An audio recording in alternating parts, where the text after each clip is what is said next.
Immediately after the tsunami, a large number of donors came to assist the people with houses, to provide them with shelter. And most were donor-driven efforts, where the donors themselves constructed houses. But it was soon realized that a donor-driven approach could not have reached all the beneficiaries, because the number of affected families was very extensive. Faced with the need to find a quick and effective way of helping all the affected families, institutions such as the Government of Sri Lanka, the International Federation, several national Red Cross societies and other international organizations decided to join forces. Together, they developed self-managing housing construction programs with the objective of directly involving the beneficiaries in the reconstruction of their own homes. So the families affected by the tsunami received a basic cash grant from the government, and the various self-managing housing programs offered them an additional grant as well as support during the construction phase of their houses. We received a list from the government DS office, government authority. After our team visited every family, and on the stop we make an assessment and we make an interview with the beneficiaries. First we give priority for totally damaged houses. When the totally damaged, we gave priority to build house person who need it to live. ලොකු කැලයක් තිබුණේ ඇවිල්ලා මේ ඔක්කොම කට්ටිය එකතු වෙලා ඒක මේ සුද්ධ කරා සුද්ධ පවිත්‍ර කරලා ඉවරලා තමයි ඉඩම් කොටස් වලට බෙදලා එයාලා දුන්නේ එක්කෙනාට එක ගානේ එයාලා 8 සැරයකට මුදල් පාස් කරා මේ ඉස්සලම අත්තිවාරම දාන්නේ ඒ වැඩ ඉවරුණාට පස්සේ තමයි ඊළඟ මේ පේමන්ට් එක ගන්න පුළුවන් උනේ. එහෙම යාලා බලනවා මේ වැඩේ ඉවරද කියලා. ඒ වැඩේ යාලා දුන්න මුදලින් ඉවර කරාට පස්සේ තමයි ඊළඟ වැඩේට යාලා මුදල් දුන්නේ. මෙහෙම තමයි සම්පූර්ණයෙන්ම ඉවර වෙනකම් යාලා කියා කරේ. The first step, it's in link with the cleaning the lands. First, dig some hole to put the foundation, and each step we keep some amount of money, some instruction, the things that they should do and the things they should not do, as an example to make sure they will not repeat the same thing.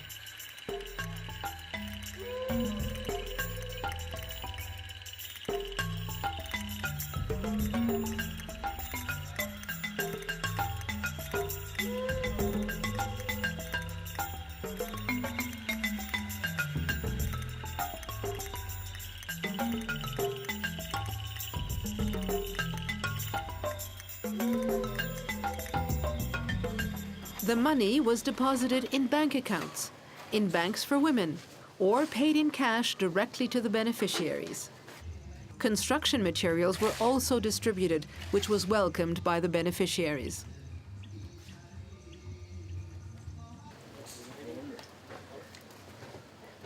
Did pretty much everything by themselves.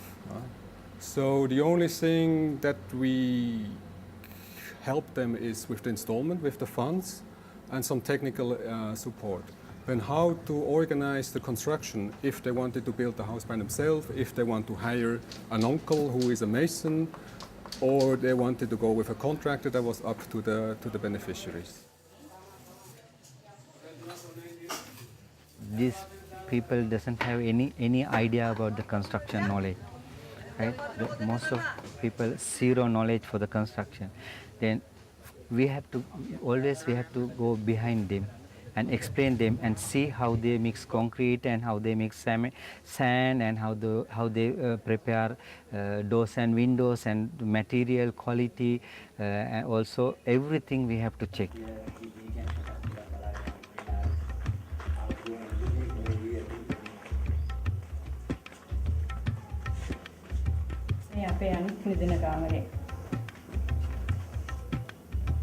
සක්මත් හදලා තියෙනවා.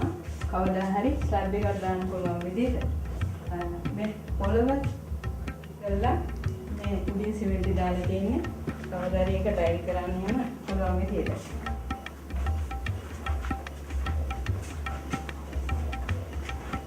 මේ තමයි අපේ toilet එක.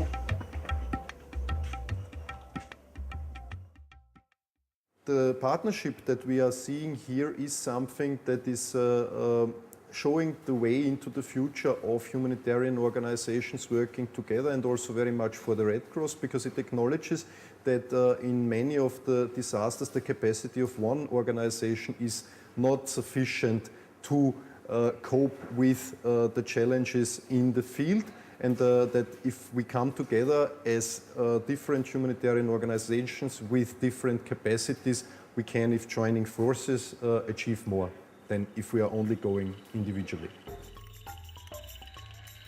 These programs have had excellent results thanks to their approach and the joint effort of the institutions and the beneficiaries.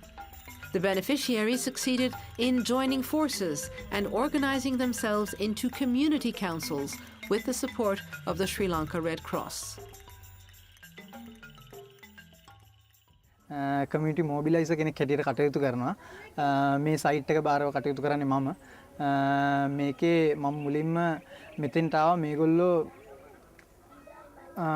ඕනර් driven හවුසස් විදියට තමයි මෙතන ඉදිකිරීම කරන්න පටන් අරන් තිබුණේ. මේගොල්ලොන්ට ගෙයක් ඉදි කරගන්න ලොකු දැනීමක් තිබුණේ නැහැ ඉන්ඩිවිජුවලි. ඉතින් මෙතෙන්දී මම මේගොල්ලොත් එක්ක කතා කරලා මේගොල්ලොන්ගේ කමියුනිටි එකක් හැදුවා. මේගොල්ලොන්ගේ කමියුනිටි එකක් හදලා ඒක රෙජිස්ටර් කරුවා ලෝකල් ඔතොරිටි යටතේ. ඒක රෙජිස්ටර් කරලා ඒ රෙජිස්ටර් කරපු CDC එක යටතේ මම මේගොල්ලොන්ගේ හැදෙන ගෙවල් වලට අවශ්‍ය අමුද්‍රව්‍ය පර්චේස් කරන්න, පොදුවේ ගෙවල් ඔක්කොටම අවශ්‍ය අමුද්‍රව්‍ය පර්චේස් කරන්න මේගොල්ලෝ මේකට යොමු කෙරෙව්වා. විරෝධාර රණවිරුවන් වෙනුවෙන් විනාඩියක නිශ්ශබ්දතාවය. මේ ඉතින් මම මේ වත්තේ කට්ටිය එකතු කරන් තමයි මමත් යනවා. අපේ ගෑනු කට්ටිය මේ කොන්ක්‍රීට් අදිනවා. පිරිමි කට්ටිය ඉතුරු වැඩ කොටස කරනවා. ඒ කරලා අපි ඒගොල්ලන් ගෙදරට ආදායමක් උපය ගන්න විදිය තමයි මේ වැඩ කොටස කරගෙන යන්නේ. අපි සමිතිය හරහා. සමිතියටත් අපි කීයක් හරි දැන් ඒ කරන වැඩ කොටසෙන් 2% වගේ මුදලක් අපි වෙන් කර ගන්නවා අපේ සමිතිය වර්ධනය තකා.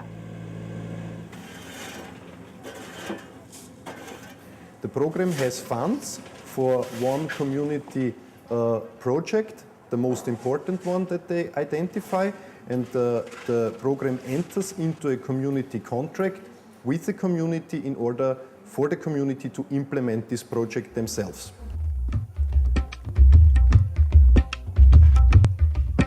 In the communities which benefited from the self-managed housing programs, each community council succeeded in developing and driving projects of common interest, including community infrastructures.